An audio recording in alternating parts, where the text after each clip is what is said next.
Hello जय हिंद दोस्तों। आपका हमारे इस यूट्यूब परिवार में स्वागत है। तो आज हम आप लोग के लिए PYQ साइंस का डे 5 लेकर आए हैं।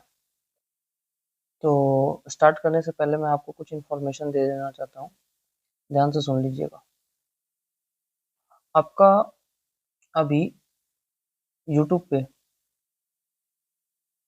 एसआई यूनिट के साथ साथ ट्रांसफार्मर, ये दो कंसेप्ट के साथ संडे को आप सभी लोगों का बहुत मैसेज आ रहा है कि हमें पीरियोडिक टेबल पे एक वीडियो दे दीजिए। तो आपका पीरियोडिक टेबल पे एक वीडियो से नहीं होगा, पीरियोडिक टेबल का 2 वीडियो आएगा, पार्ट 1 पार्ट 2। ठीक है, दोनों वीडियो में आपको पीरियोडिक टेबल से कंसेप्ट हम देंगे और ये आपका कंसेप्ट रहेगा एनसीईआरटी बुक से। ठीक है, तो थोड़ा सा धैर्य रखिए, समय मिलता नहीं हमको, जैसे ही मिलेगा संडे को पूरा कोशिश रहेगा कि दोनों वीडियो आपका अपलोड एक साथ कर दे, पार्ट 1 पार्ट 2 करके। और थोड़ा सा वीडियो यदि लंबा हो तो परेशान नहीं होना है, धैर्य रखकर सुनना है, क्योंकि कंसेप्ट क्लियर करने में थोड़ा सा समय लगता है। ऑब्जेक्टिव तो है नहीं कि आपको हम बताएं ये घनत्व कम होता है किसका, तुम्हारा पेट्रोल का। तो ऐसे ऑब्जेक्टिव तो कराना नहीं है, उसमें आपको वो कंसेप्ट देना है। तो जब तक समझाएंगे नहीं तब तक क्लियर होगा नहीं। तो थोड़ा सा वीडियो यदि लंबा जाता है तो धैर्य रख के सुनना है। ठीक है, और जैसे ही पीरियोडिक टेबल कंप्लीट करेंगे आपके लिए एनसीईआरटी से हम रासायनिक अभिक्रिया का एक एक नहीं 2 वीडियो आपको आएगा थ्योरी का और एक वीडियो रहेगा ऑब्जेक्टिव का। ठीक है, तो मतलब टोटल रासायनिक अभिक्रिया से 3 वीडियो आएगा। तो कोशिश करेंगे 4 से 5 दिन में आपका इतना सारा टॉपिक हम कंप्लीट करा दें और एसआई यूनिट आपको आज शाम तक या आज रात तक मिल जाएगा। ठीक है, तो चलिए स्टार्ट करते हैं। क्वेश्चन नंबर 71, और थोड़ा सा डिस्कशन यदि लंबा होता है इस तरह के साइंस का तो आपको उसमें भी पेशेंस रखना होगा, क्योंकि हम एक क्वेश्चन से आपको 3 से 4 क्वेश्चन सिखाते हैं, तो करीब करीब 28 प्रश्न देते हैं। तो समझिए कितना हो गया, 85 से 90 प्रश्न, या किसी किसी दिन 100 प्रश्न भी डिस्कशन होता है आपका। तो कोशिश करना है वीडियो यदि 30 मिनट का जाए, 32 मिनट का जाए, तो थोड़ा सा 1.5 का स्पीड कर लेना है और आपको सुनना है। ठीक है, तो चलिए स्टार्ट करते हैं। क्वेश्चन नंबर 71, निम्नलिखित में से किस द्रव का घनत्व सबसे कम है? तो ऑप्शन के हिसाब से किसका सबसे कम होगा? तो ऑप्शन के हिसाब से पेट्रोल का सबसे कम होता है। क्यों? क्योंकि जिस भी लिक्विड का घनत्व, जिस भी द्रव का घनत्व कम होता है तो वह अधिक वाले जो घनत्व होते हैं उसके ऊपर वो तैरता है। जैसे जैसे पानी का घनत्व क्या होता है, अधिक होने के कारण हम इसमें यदि पेट्रोल डाल दें, मिट्टी तेल डाल दें या कोई भी तेल डाल दें, तो देखते हैं तेल ऊपर में तैरने लगता है। किसके ऊपर? पानी के ऊपर, क्योंकि तेल का घनत्व कम है, पानी का घनत्व ज्यादा है। तो जिस भी द्रव का घनत्व कम रहेगा वो तैरेगा। तो यहाँ पे पेट्रोल, आपको जल है तो जल का घनत्व अधिक होगा। मरकरी, मरकरी में का भी घनत्व क्या है, ज्यादा होता है, इसलिए इसमें यदि लोहे का कील हम डाल देते हैं तो लोहा का कील डूब जाता है। लोहे का घनत्व ज्यादा होता है तो लोहे का कील डूब जाता है। ठीक है, तो इसका बाई ऑप्शन से हम कुछ क्लियर कर देते हैं आपको। इसमें से घनत्व तो हो गया किसका कम? पेट्रोल का। तो अब हम पेट्रोल से 2-3 क्वेश्चन निकाल लेते हैं। पेट्रोल की संख्या या पेट्रोल की शुद्धता बोलेंगे, किससे निकालते हैं? तो ऑक्टेन संख्या से। पेट्रोल की शुद्धता ऑक्टेन से। और डीजल की शुद्धता बोलेगा तो सीटेन संख्या से। किससे? सीटेन संख्या से। और एक चीज याद रखिएगा कि जल में यदि हम नमक मिला दें, जल में अगर हम नमक मिला दें तो क्या होगा? जल में नमक मिलाने से उसका घनत्व बढ़ता है, घटता है, पूछता है। तो जल में नमक मिला देंगे तो उसका घनत्व बढ़ जाता है। ठीक है, एक ऑप्शन है मरकरी, पारा, जिसका फॉर्मूला होता है, सॉरी, जिसका सिंबल होता है Hg। ठीक है, इसका परमाणु संख्या होता है 80। कितना होता है? 80। और क्विक सिल्वर के नाम से ही पारा को जाना जाता है। क्विक सिल्वर के नाम से ही किसको जाना जाता है? मरकरी पारा को जाना जाता है। और मिनीमाता रोग किसकी कमी से होता है पूछता है, तो मिनीमाता रोग होता है मरकरी की कमी से, पारा की कमी से। ठीक है, और ये ऐसा धातु है जो द्रव अवस्था में पाया जाता है, बाकी धातुएं जो होती है वो सॉलिड अवस्था में पाई जाती है। ठीक है, तो क्वेश्चन नंबर 72, न्यूनतम तापमान लो टेम्परेचर पैदा करने के लिए निम्नलिखित में से किस सिद्धांत का प्रयोग किया जाता है? तो लो टेम्परेचर पैदा करने के लिए अति चालकता सुपर कंडक्टिविटी सिद्धांत का प्रयोग किया जाता है। ठीक है, किसका प्रयोग किया जाता है? सुपर कंडक्टिविटी का प्रयोग किया जाता है। ये अति चालकता का खोज किसने किया था? केमलिन ओन्स ने किया था। किसने किया था? केमलिन ओन्स ने किया था। ठीक है, इसको याद रखिएगा। अब इसमें से हम कुछ प्रभाव से संबंधित उदाहरण देख लेते हैं। ठीक है, आपका एक हो गया, पूछता है ऊष्मीय प्रभाव पर आधारित। किस पर? ऊष्मीय प्रभाव पर आधारित क्या क्या होता है? याद रखिएगा, विद्युत प्रेस जो हम लोग आयरन करते हैं, विद्युत प्रेस, हीटर, बल्ब, किस सिद्धांत पर कार्य करता है? तो ऊष्मीय प्रभाव पर। अगर बोलेगा चुंबकीय प्रभाव पर, चुंबकीय प्रभाव पर क्या क्या काम करेगा? तो याद रखिएगा, विद्युत घंटी क्या होगा? विद्युत घंटी, पंखा, मोटर, गैल्वेनोमीटर, आममीटर, वोल्टमीटर, ये तीनों जो है विद्युत चुंबकीय प्रभाव पर आधारित कार्य करता है। ठीक है, तो यहाँ पे आपका प्रश्न क्या था कि न्यूनतम तापमान पैदा करने के लिए किस सिद्धांत का प्रयोग किया था? अति चालकता। तो आपको हमने बताया अति चालकता का खोज किसने किया? केमलिन ओन्स ने किया। और एक चीज याद रखना है कि अति चालक किसको कहते हैं? अति चालक किसको कहते हैं? तो जब हम बहुत ही कम टेम्परेचर, अत्यंत निम्न ताप पर जब हम कुछ पदार्थ का प्रतिरोध शून्य कर देते हैं, या किसी भी बहुत ही कम निम्न ताप पर जब हम पदार्थ का विद्युत प्रतिरोध शून्य हो जाता है, तो उसे अति चालक कहते हैं। ठीक है, और अति चालक जो होता है ना, पूछता है ये कैसा होता है? प्रति चुंबकीय होता है।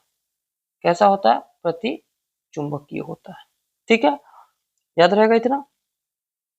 अगला देखिए, क्वेश्चन नंबर 73।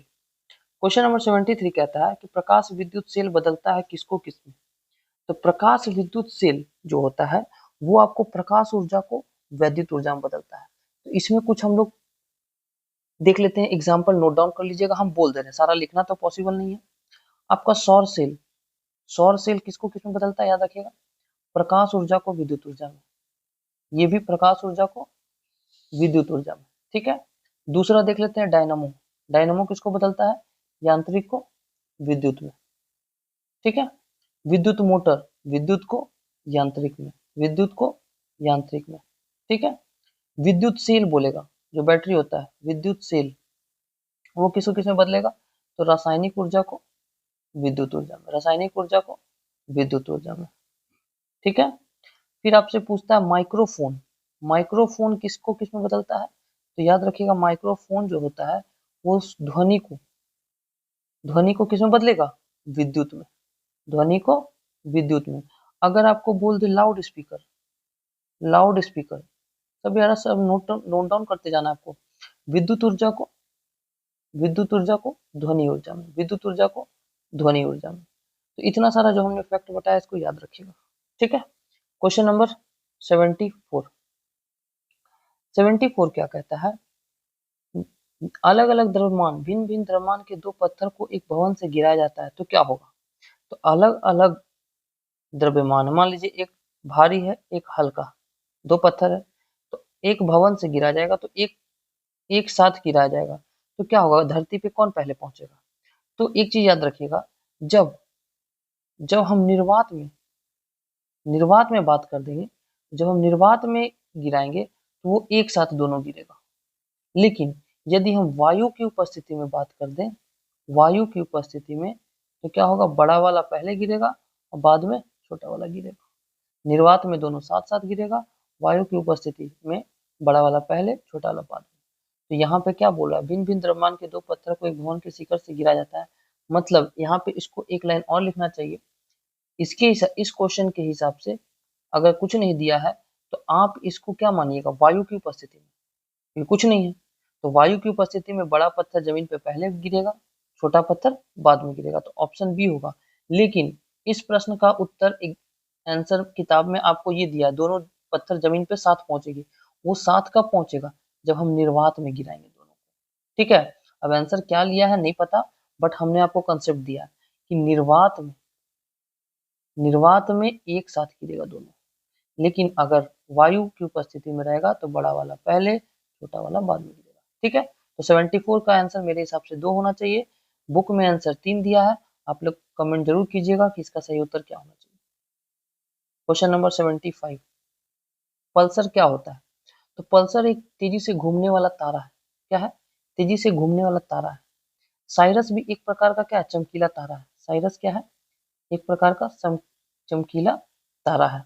और प्रोक्सिमा सेंचुरी जो है, प्रोक्सिमा सेंचुरी जो है, ये सूर्य के बाद पृथ्वी का दूसरा निकटतम तारा है। पृथ्वी का दूसरा निकटतम तारा है। क्वेश्चन नंबर 76, घरेलू विद्युत उपकरण में जो फ्यूज है, उस तार का धातु किसका बना होता है? सबसे पहले हम लोग जानेंगे विद्युत फ्यूज घर में सेफ्टी के लिए लगाया जाता है। विद्युत फ्यूज किस लिए लगाया जाता है? घरों में सेफ्टी के लिए। तो इसका क्या होता है कि घर में इसको श्रेणी क्रम में लगाया जाता है। पूछता है विद्युत फ्यूज जो है घरों में किस क्रम में लगाया जाता है? तो इस श्रेणी क्रम में लगाया जाता है।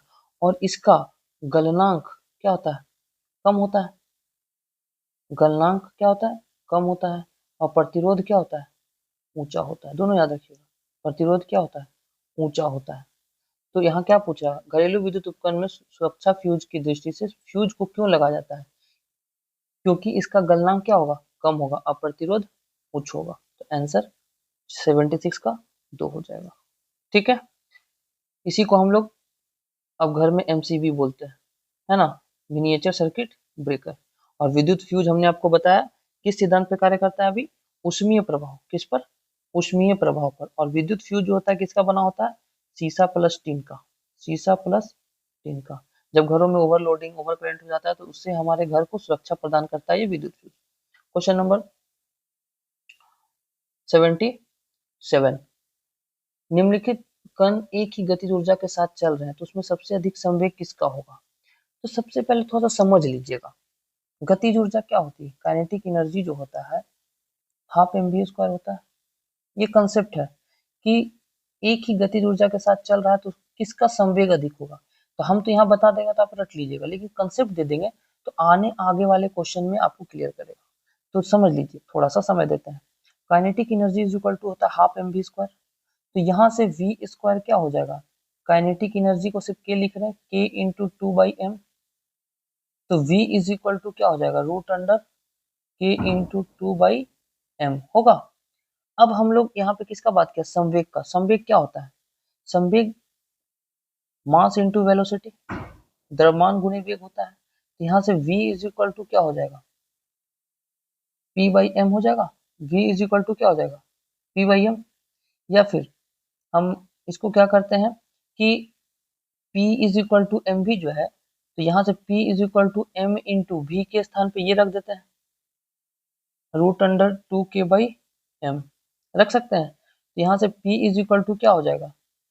रूट अंडर 2k इंटू ये m अंदर जाएगा तो m स्क्वायर, तो क्योंकि बाहर रूट से आया तब ना m हुआ, और नीचे में अपॉन m है तो mm कट गया। तो p इज इक्वल टू क्या हो जाएगा? Root under 2km। तो p जो है डायरेक्टली प्रोपोर्शनल किसका हो गया? रूट अंडर m का। मतलब अगर द्रव्यमान अधिक होगा तो संवेग अधिक होगा, द्रव्यमान कम होगा संवेग अधिक कम होगा। क्यों? क्योंकि मान लीजिए एक 16 केजी का है और एक है आपका 25 केजी का, तो किसका संवेग अधिक होगा? आप खुद देखिए, 16 है तो p जो है डायरेक्टली प्रोपोर्शनल है किसका? रूट अंडर m का। एक 16 है तो p हो जाएगा कितना? 4। एक 25 है तो p हो जाएगा कितना? 5। तो किसका संवेग अधिक हुआ? जिसका द्रव्यमान ज्यादा था। तो जिसका द्रव्यमान ज्यादा होगा उसका संवेग ज्यादा होगा। यही कंसेप्ट यहाँ से निकल कर आया। तो इस क्वेश्चन में आपका क्या कह रहा है? निम्नलिखित कण एक ही गति ऊर्जा के साथ चल रहे हैं तो उनमें से किसका संवेग अधिक होगा? तो जिसका द्रव्यमान अधिक होगा उसका संवेग अधिक होगा। जिसका द्रव्यमान अधिक होगा उसका संवेग अधिक होगा। तो यहाँ पे इलेक्ट्रॉन का कितना होता है? 9.1 इंटू 10⁻³ प्रोटॉन का कितना होता है? 1.67 इंटू 10⁻27 ग्राम, -27 kg। और अल्फा कण का देखिए इन सभी से सबसे ज्यादा होता है, क्योंकि इसका अल्फा कण का मास जो है बहुत ज्यादा है, इसीलिए बाई ऑप्शन आपका अल्फा कण होगा, क्योंकि इसका मास ज्यादा होता है। तो हमने आपको क्या बताया? एक लाइन याद रखिएगा, गतिज ऊर्जा के साथ चल रहा है तो संवेग उसी का अधिक होगा जिसका मास अधिक होगा। और ऐसे भी देखिए ना, P is equal to m into v, तो मास जिसका ज्यादा, P डायरेक्टली प्रोपोर्शनल है m का और P डायरेक्टली प्रोपोर्शनल है v का, तो द्रव्यमान ज्यादा है तो संवेग भी ज्यादा है, लेकिन यहाँ गतिज ऊर्जा के टर्म में बोला था, इसलिए हमने आपको उतना कंसेप्ट लेकर घुमाया। ठीक है, तो इसका आंसर हो जाएगा अल्फा कण। क्या हो जाएगा? अल्फा कण। और संवेग जो है ना कैसी राशि है? एक सदिश राशि है। ठीक है, और संवेग का ऐसा ही मात्रक याद नहीं करना, P is equal to m into v होता है, द्रव्यमान गुने वेग। तो मास का होता है केजी और वेलोसिटी का होता है मीटर प्रति सेकंड, तो इसका हो जाएगा केजी मीटर प्रति सेकंड। कोई याद करने की जरूरत नहीं, सिर्फ फॉर्मूला याद रखिए, यूनिट याद हो जाएगा। चलिए आगे चलते हैं, क्वेश्चन नंबर 78। पारसेक। पारसेक किसकी इकाई है? तो पारसेक जो है ना एक खगोलीय दूरी की इकाई है। क्या है? खगोलीय दूरी की इकाई। तो खगोलीय दूरी क्या होता है? तो जो सूर्य, सन और अर्थ, पृथ्वी के बीच की दूरी को ही हम लोग खगोलीय दूरी या एस्ट्रोनॉमिकल यूनिट कहते हैं। तो एक एस्ट्रोनॉमिकल यूनिट में होता है, याद रखिएगा, 1.495 इंटू 10⁻11 मीटर। ठीक है, और एक पारसेक में होता है, एक पारसेक में होता है 3.08 इंटू 10⁻16 मीटर, और एक पारसेक में होता है 3.26 प्रकाश वर्ष। ठीक है, और एक प्रकाश वर्ष में होता है, एक प्रकाश वर्ष में होता है 9.46 इंटू 10⁻15 मीटर। कभी कभी एग्जाम में ये मीटर में ना देकर दे देता है, किसमें? सेंटीमीटर में। तो सेंटीमीटर में क्या हो जाएगा आप खुद सोचिए, या फिर किलोमीटर दे दिया, तो किलोमीटर दे दिया तो क्या होगा? 9.46 इंटू 10⁻12 किलोमीटर। ठीक है, तो याद रखना इतना सारा टर्म जो हमने आपको बताया है।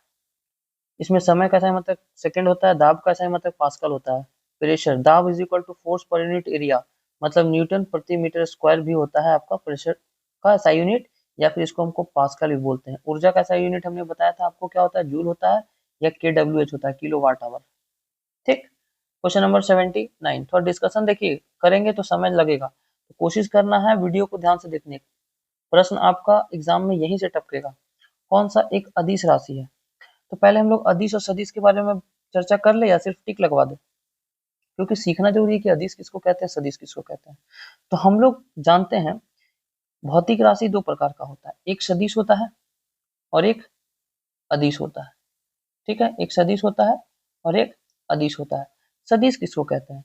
जिसमें परिमाण के साथ साथ दिशा भी होता है, और जिसमें परिमाण के साथ साथ दिशा होगा उसे हम सदिश कहेंगे, और जिसमें केवल परिमाण होगा, मतलब जिसमें केवल परिमाण होगा, दिशा नहीं होगा, उसे अदिश कहेंगे।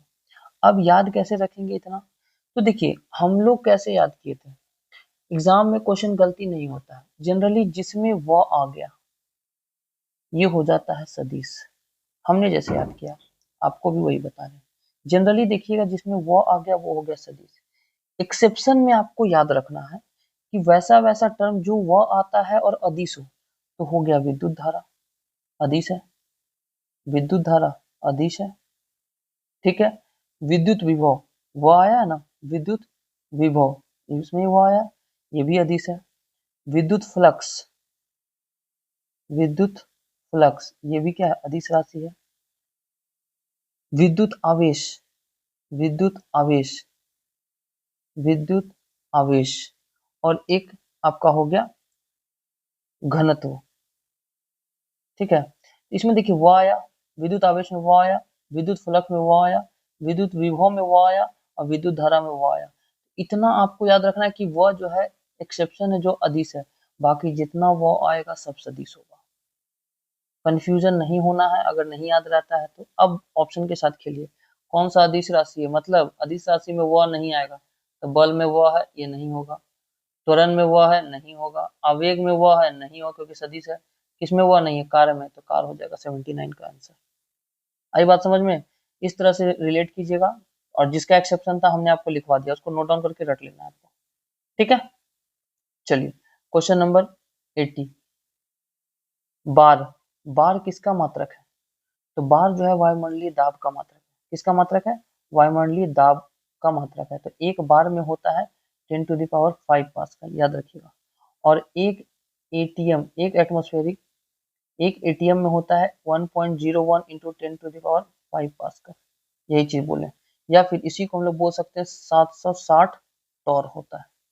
दोनों याद रखिएगा, 1 इंटू 10⁵ पास्कल या फिर 760 टॉर। ठीक है, अगला चलते हैं क्वेश्चन नंबर 82। NaCl के घोल में लवण का सांद्रण बढ़ाने से किस गुण के गुणधर्म में परिवर्तन न होने की आशा होती है? तो जैसे ही हम NaCl के घोल में लवण या सांद्रण बढ़ाने पर ये अपवर्तनांक के गुणधर्म में कोई परिवर्तन नहीं होता है, क्योंकि जैसे ही हम घोलेंगे तो वहां पे pH का वैल्यू तो बढ़ेगा ही, बढ़ेगा ना, घनत्व बढ़ घट सकता है, विद्युत चालकता घट बढ़ सकती है, लेकिन अपवर्तनांक आपका NaCl के घोल के लवण के सांद्रण में उस पर कोई प्रभावित नहीं होगा। ठीक है, आई बात समझ में। और एक चीज याद रखिएगा, यदि हम टेम्परेचर बढ़ा दें, तापमान बढ़ा दें, तो अपवर्तनांक क्या होता है? अपवर्तनांक घट जाता है। ठीक है, तो यहां से याद रखिएगा, पीएच स्केल का खोज किसने किया था? सोरेनसन ने किया था। पीएच स्केल जो होता है 0 से 14 होता है, 0 से लेकर आपका 6 तक अम्लीय होता है, 0 से 7 तक बोलिए अम्लीय होता है, और 7 उदासीन होता है, और 7 से 14 क्षारीय होता है। ठीक है, याद रहेगा। क्वेश्चन नंबर 83, हैलोजन की इलेक्ट्रॉन बंधुता किस क्रम में होती है? तो आपको याद रखना है कि हैलोजन वर्ग सबसे पहले किसको कहते हैं? तो हैलोजन वर्ग ग्रुप 7A जो है, ठीक है, ग्रुप 7A या 17 वर्ग के समूह को हम लोग हैलोजन वर्ग कहते हैं, जिसमें आपका आता है फ्लोरीन, क्लोरीन, ब्रोमीन, आयोडीन। इसको याद रखना है, कौन कौन आता है? फ्लोरीन, क्लोरीन, ब्रोमीन और आयोडीन। इसमें इलेक्ट्रॉन बंधुता, सबसे ज्यादा इलेक्ट्रॉन बंधुता किसका होता है? क्लोरीन का। तो क्लोरीन का इलेक्ट्रॉन बंधुता सबसे ज्यादा, फिर फ्लोरीन का, फिर ब्रोमीन का, फिर आयोडीन का। लेकिन विद्युत ऋणात्मकता का बात करेंगे तो स्टार्टिंग से ही फ्लोरीन, क्लोरीन, ब्रोमीन और आयोडीन। तो यहाँ क्या पूछ रहा है? इलेक्ट्रॉन बंधुता। तो सबसे ज्यादा इलेक्ट्रॉन बंधुता किसका होगा? क्लोरीन का। और फिर लाइन से बोल दीजिए फ्लोरीन, ब्रोमीन, आयोडीन। देखिए chlorine, fluorine, bromine, iodine, option एक हो गया। लेकिन अगर विद्युत ऋणात्मकता का बात करता तो ऑप्शन बी हो जाता, fluorine, chlorine, bromine, iodine. Clear हो गया। और इस हैलोजन वाले वर्ग को ही हम लोग नमक बनाने वाला ग्रुप कहते हैं, नमक बनाने वाला तत्व। ठीक है, चलिए क्वेश्चन नंबर 84। देखिए 84 हम लोग बहुत किए क्वेश्चन, हर सेट में मिल रहा है। किसी तत्व का परमाणु क्रमांक 10 है, मतलब Z10 है, परमाणु भार मतलब एटॉमिक मास 20 है। तो यहाँ से आपको नाभिक में न्यूट्रॉन और प्रोटॉन, तो हमने बताया था प्रोटॉन की संख्या बराबर ही परमाणु संख्या होती है ना। तो Z मेरा 10 है तो प्रोटॉन कितना होगा? 10 हो जाएगा। और हमने आपको क्या बताया था कि द्रव्यमान संख्या बराबर होता है प्रोटॉन प्लस न्यूट्रॉन। तो द्रव्यमान संख्या कितना है? 20 है। प्रोटॉन कितना निकल गया? 10। तो न्यूट्रॉन कितना होगा? 10 होगा, घट जाएगा तो 10 प्रोटॉन 10 न्यूट्रॉन, ऑप्शन सी बिल्कुल होगा सही। क्वेश्चन नंबर 85, रंगीन पदार्थों की का सल्फर डाइऑक्साइड के विरंजक का कारण क्या है? तो रंगीन पदार्थों के सल्फर डाइऑक्साइड से विरंजक का कारण क्या है? अपचयन। आपको हमने अपचयन और उपचयन बताया था। अपचयन होता है गार्ड, ट्रिक दिए थे ऑक्सीडेशन और रिडक्शन का, और उपचयन का हमने बताया था रेल। ठीक है, क्या होता है इसमें? रिमूवल ऑफ हाइड्रोजन होता है ऑक्सीजन में, एडिशन ऑफ ऑक्सीजन होता है, लॉस ऑफ इलेक्ट्रॉन होता है, इसी में गेन ऑफ इलेक्ट्रॉन होता है, एडिशन ऑफ हाइड्रोजन होता है, रिमूवल ऑफ ऑक्सीजन होता है। ठीक है, डिक्रीज इन ऑक्सीडेशन नंबर होता है। तो ये चीज याद रखिएगा। तो रंगीन पदार्थों का सल्फर डाइऑक्साइड से विरंजक का कारण क्या है? अपचयन। और सल्फर डाइऑक्साइड का फॉर्मूला होता है SO2। ठीक है, क्वेश्चन नंबर 86, आघातवर्तीय तथा तन्य तत्व। तो देखिए सबसे ज्यादा आघातवर्त सोना का होता है। किसका? सोना का। उसके बाद चांदी का। ऑप्शन में नहीं है, तो इसके हिसाब से आपका एल्युमिनियम होना चाहिए। सबसे ज्यादा आघातवर्तीय कौन है? एल्युमिनियम। तो आघातवर्तक किस कहते किसको है? जिसको हथौड़े से पीट पीट कर पतला चादर में बनाया जा सकता है। और तन्यता उसको कहते हैं जिसको खींचकर पतला तार के रूप में बनाया जाता है। ठीक है, दोनों का डेफिनेशन क्लियर है। यहाँ पे होगा एल्युमिनियम। यहाँ पे सोडियम एक तत्व है, इसका एटॉमिक नंबर 11 होता है, और सोडियम को चाकू से आसानी से काटा जाता है। सोडियम को चाकू से आसानी से काटा जाता है। ठीक है, पोटेशियम सबसे अभिक्रियाशील तत्व है। कार्बन कार्बन का एटॉमिक नंबर 6 होता है। यह कैसा बॉन्ड बनाता है? सहसंयोजी बॉन्ड बनाता है। कैसा बॉन्ड बनाता है? सहसंयोजी बॉन्ड बनाता है। क्यों सहसंयोजी बॉन्ड बनाता है बताएंगे, इसका कंसेप्ट का एक वीडियो आएगा। ठीक है, और इसके 3 अपरूप होते हैं, मालूम है, हीरा, ग्रेफाइट और बकमिनिस्टर फुलेरिन, बकमिनिस्टर फुलेरिन, ठीक है, BF। आगे क्वेश्चन नंबर 87, सहसंयोजक यौगिक प्रायः किसमें विलय होते हैं? तो सहसंयोजक यौगिक जो होता है ये प्रायः कार्बनिक विलायक में विलय होते हैं। किसमें होंगे?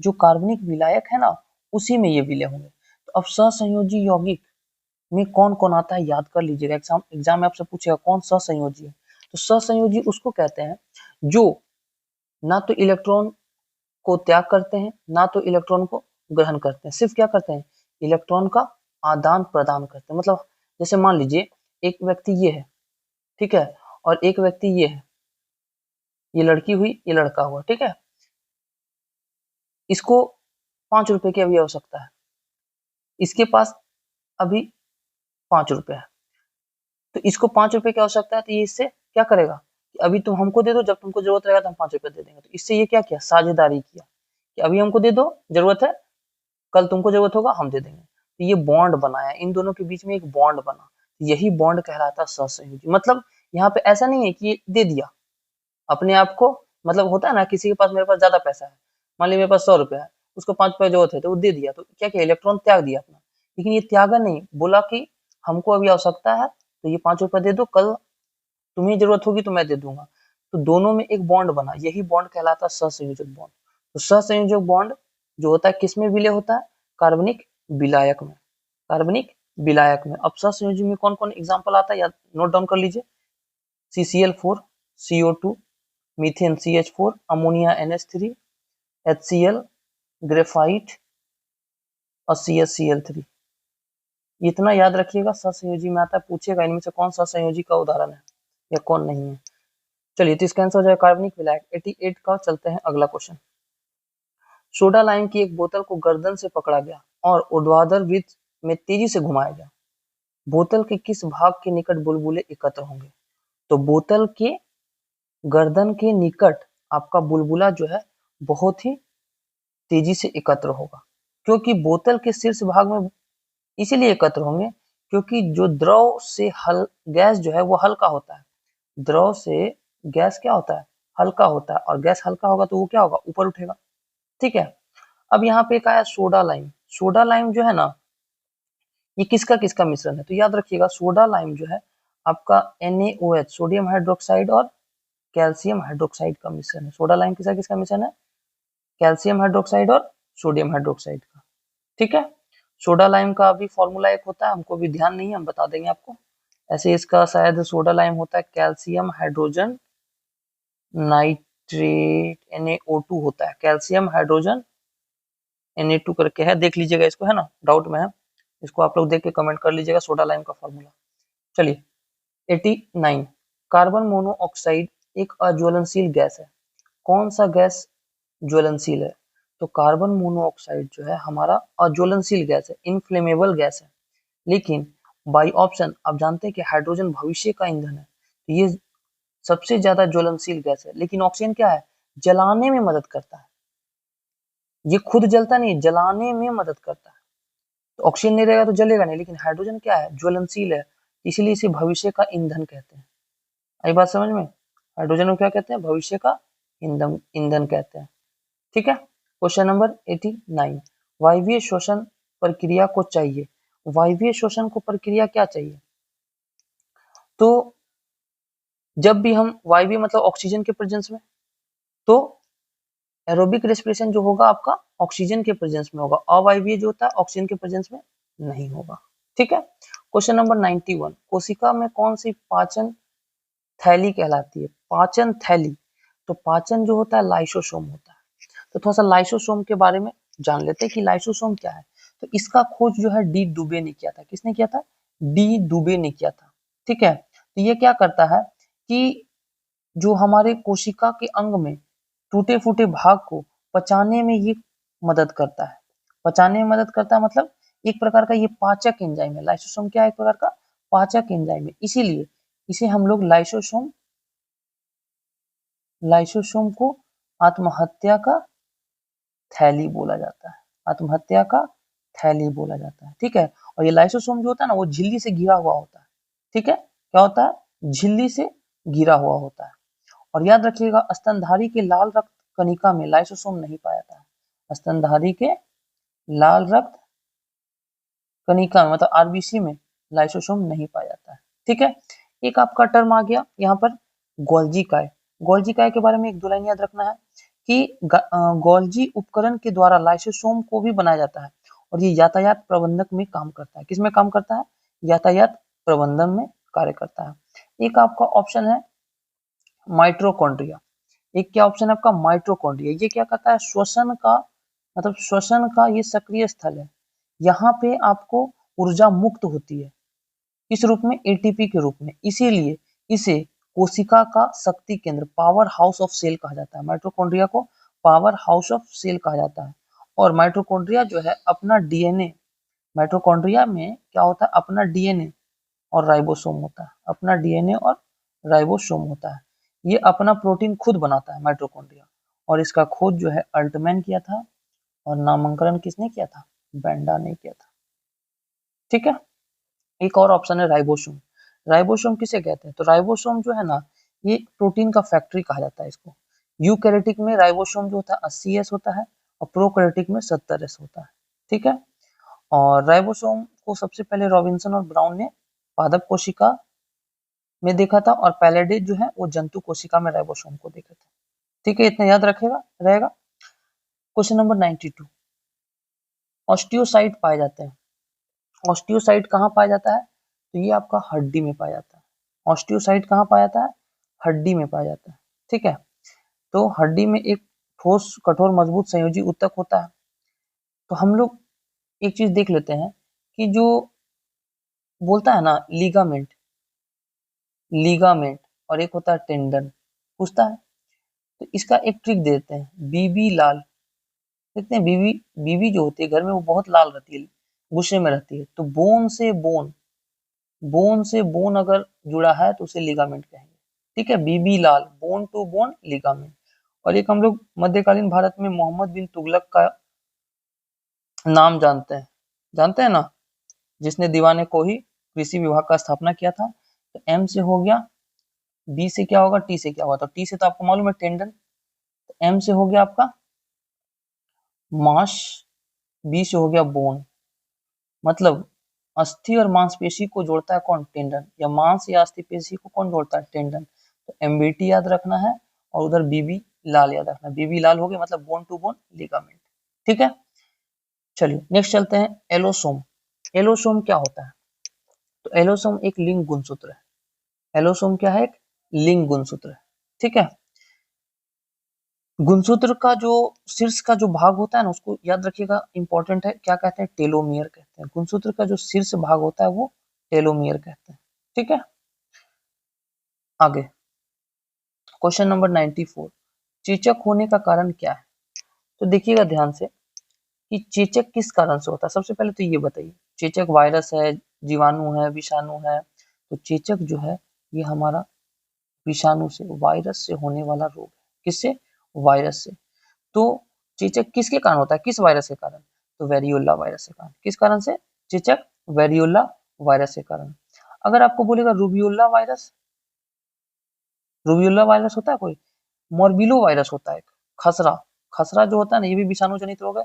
ये किससे होता है, मोरबिली वायरस से, मोरबिली वायरस से। ठीक है, और वेरियोला तो बता दिए, चेचक हो गया। और छोटी माता बोलेगा तो वेरिशेला, छोटी माता बोलेगा तो वेरिशेला। और एक आपको पूछता है खसरा, खसरा किसके कारण होता है, तो खसरा जो है आपका मार्वोली वायरस के कारण होता है। किसके कारण, मार्वोली वायरस के कारण होता है। याद रहेगा इतना। तो चेचक आपका क्या हो जाएगा, वेरियोला वायरस। क्वेश्चन नंबर 95, अरक्तता किसकी मात्रा कम होती है, तो लोहे की कमी से होता है। तो क्या हो जाएगा, हीमोग्लोबिन, क्योंकि हीमोग्लोबिन में हमारा लोहा युक्त प्रोटीन होता है। लोहे, क्योंकि ये अगर मान लीजिए लोहमाता जो लोहमाता जो रोग है वो लोहा की अधिकता से होता है। ठीक है, और हीम जो है, हीम एक रंजक है जिसका रंग लाल होता है। ठीक है, तो ये हीमोग्लोबिन जो है ऑक्सीजन के परिवहन में सहायक होता है।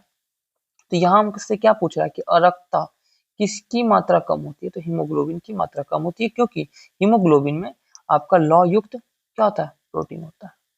क्वेश्चन नंबर 96 क्या कहता है आपको कि निम्नलिखित में से कौन सा रोग प्राय वायु के माध्यम से फैलता है, तो वायु के माध्यम से प्लेग फैलता है। हैजा और टाइफाइड जो होता है आपका जल से होता है, ठीक है, याद रहेगा, हैजा और टाइफाइड जल से होता है।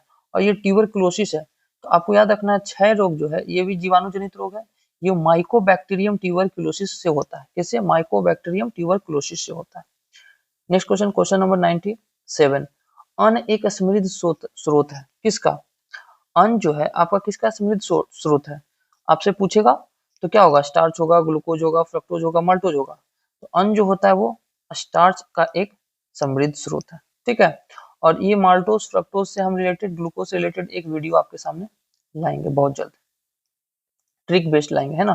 पीलिया किसके संक्रमण के कारण होता है, तो आप सभी को मालूम है कि पीलिया जो है आपको यकृत, पीलिया किसको प्रभावित करता है, यकृत, और ये कैसा रोग है, वायरस जनित रोग, ठीक है। पीलिया कैसा रोग है, वायरस जनित रोग है। तो थोड़ा सा हम लोग जान जाते हैं किसको किसको कौन प्रभावित करता है।